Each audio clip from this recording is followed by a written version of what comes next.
Alright. It has been a week. From Boruto dropping kind of a banger chapter, I'm not gonna lie, to MHA keeping that heat going. This week I've got a lot to talk about, so make sure to subscribe with notifications on so you can stay up to date, because I got a lot of stuff I'm working on in the next few days, and I gotta talk about it. But let's get into this chapter review. Now, as we remember from last chapter of MHA, the boy is back in town. And we saw as him and Deku made beautiful eye contact and looked longingly into each other's... Wait, hold on, wrong script, my bad. We actually cut back to that gruesome scene from AFO holding up All Might as he begins to break this man open like some crab legs. And we see the flashback from Night Eye's vision where he prophesizes All Might dying a gruesome death. And I'm not gonna lie, I didn't see this one on the death card coming. As the wind blows, we see some leaves flow through the wind. As we come to find out later in the chapter, hope is kind of in the air. As we kind of seen in the last couple chapters with everyone kind of watching the fight from overseas, we do see that a couple people from, I believe, America and various other countries, and we see their perspective on what they're doing while this fight is going on. And it's kind of what you think. A lot of people just kind of are going about their own day. We don't care. And we even see one guy talking about how instead of the far off danger, we should worry about the deadlines.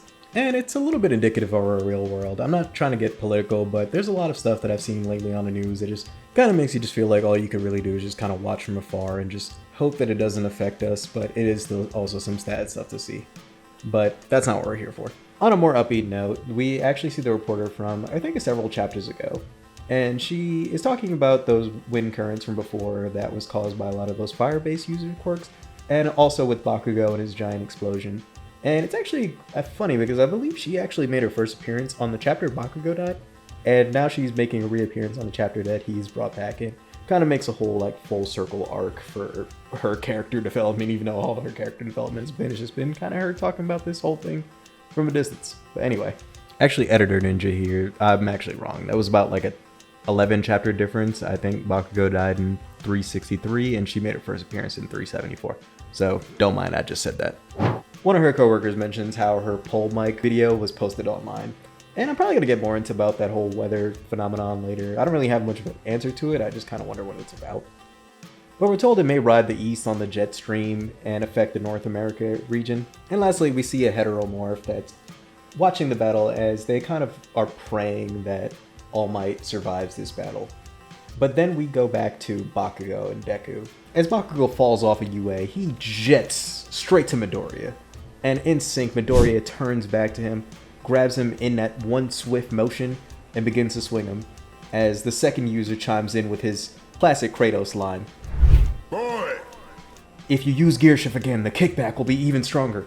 Doing that would mean giving up on victory. And then he proceeds to disconnect from the Vestige Discord call. And Deku is just like, It is what it is. yeets Bakugo right into the fight with All Might and All for One. With his new quirk awakened, he amps his speed even more. And Shigaraki kind of just gloats and says he's not gonna make it. Because for some reason or another, he can actually see into the Vestige world. And he can actually see that All Might's Vestige is taking a more human-like form, from which only happens when the user is dead. Which, two things. How the hell does he know that? And the second thing is this might also confirm my theory on why AFO didn't take Overhaul's quirk. Links in the description. But this definitely lends more credence to the theory, since we see that All Might is taking his current form and not his old muscular form as he's dying. And naturally Shigaraki has a gleeful smile on his face as he says the death of the man who brought dreams to this world will bring back reality. Which, my god dude, shut up. Like, I get it, like, All Might wasn't there to save you as a kid, but the fact that you're more upset with All Might than you are with AFO, who's the one who actually destroyed your life, and you could even perceive destroyed a good bit of your life, you're more upset with All Might just for not being there. That's the one thing that really pisses me off about Shigaraki's character development. But Shigaraki aside, we see Bakugo barreling towards All Might and All for One as he's still holding them up in the air. And I'm assuming this has to be taking place over like a few seconds, because like we saw he was literally in the middle of ripping All Might apart before, and he's still doing it. But anyway, he barrels past him as we see the leaf from the start of the chapter flow past Deku. And we then proceed to see what I believe is Night Eye's final thoughts. As he says, someone clenches a fist, someone's breathing. I want to keep you from getting killed. I search for a way to change things. Within thoughts, there's a sort of energy. I believe that now.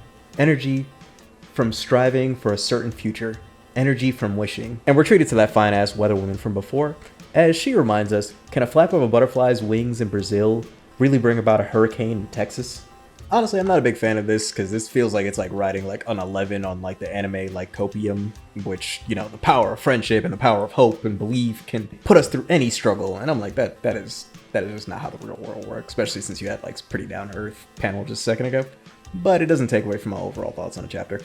We see a whole panel of the entire world praying for All Might's survival as Bakugo is literally barreling through them, and I think that's just such a well-drawn panel. But I said this in my last video, I think that this Sword arc has had like some amazing art, and I truly stand by that. Like every single panel has looked amazing. But Bakugo is reminiscing about the time that he failed All Might, because he still to this day believes he's the one that failed All Might, and he's the reason why he doesn't have his powers. And he wants to make it up this time, as he barrels past All Might, grabbing him from All For One, also severing All For One's hands in the process, which really gruesome stuff, by the way. But we see as the vestige that was in Deku is now returning back to its fiery shape, as even both him and the second user seem to have what looks like a look of shock on their face, as well as All Might, who is like, young Bakugo? And All For One also seems a little bit shocked as Bakugo looks on with fire in his eyes, saying that we will win this, as the chapter comes to an end. And yo, that is another, I wouldn't give this one another like 9 out of 10. I would probably say this one was more close to like a 7 out of 10. You know, that's being kind of harsh. I'll give this an 8 out of 10. But regardless, this is another solid chapter. But now that we have 2 hype chapters back to back, you know what that means. We're about to cut away. And don't forget, we still actually do have that Eraserhead and Shirakumo Warp Gate whatever thing going on. So I'm guaranteeing that's going to come back into play. I believe if it's not the next chapter, the chapter after next. You can mark my words on that. And we still got to figure out what's going on with these whole cloud streams and all that stuff that the reporter keeps mentioning, because it's been brought up a few times and hasn't really made a big play in the manga except for the one time with Tokiyami making that giant dark shadow cloud. But I don't think that's big enough for them to be still mentioning it to the chapter now. So I kind of wonder how that's going to come into play in the final overall story. And the last thing I want to touch on is actually seeing Deku give Bakugo Gear Shift. It reminded me that he actually could pass on Gear Shift by touching. And now that we've seen him be able to combine quirks, like how he currently has Shigaraki tied up in that whole BSM black chain thing right now, it makes me wonder if he's going to actually use that part of his ability to give other people One For All, which would kind of bring the whole thing to fruition because the quirk is called One For All. Obviously, at some point, he needs to give it to everyone else around him. I think that would be the only way that he could actually do it, is by fusing One For All with Gear Shift and then touching people and passing the ability on. But we're just gonna have to wait and see. We gotta remember that Deku still hasn't even mastered 100% of One For All. Like, he's still only mastered about 50% of the quirk, and he's using a lot of supplemental things to make up to 100%.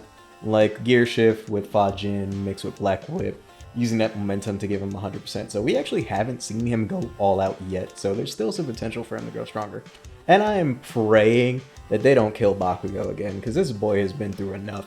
And I kind of wonder if his new body would give him any potential boost, or if he can now handle his new Quirk Awakening a lot better, because that was a downside of his Quirk Awakening last time, was it basically exploded his heart. But anyway, that's all I have to say on this for right now. Again, amazing chapter. A lot of content I have coming down the pipeline, so make sure you guys are subscribed. Again, I'm trying to hit 100 by November, so you know, make sure you like, make sure you subscribe, and also comment down below what you guys thought about this chapter. But anyway, that's it for me for today. You stay safe, my ninjas. I'm gonna see you guys in the next one. Peace.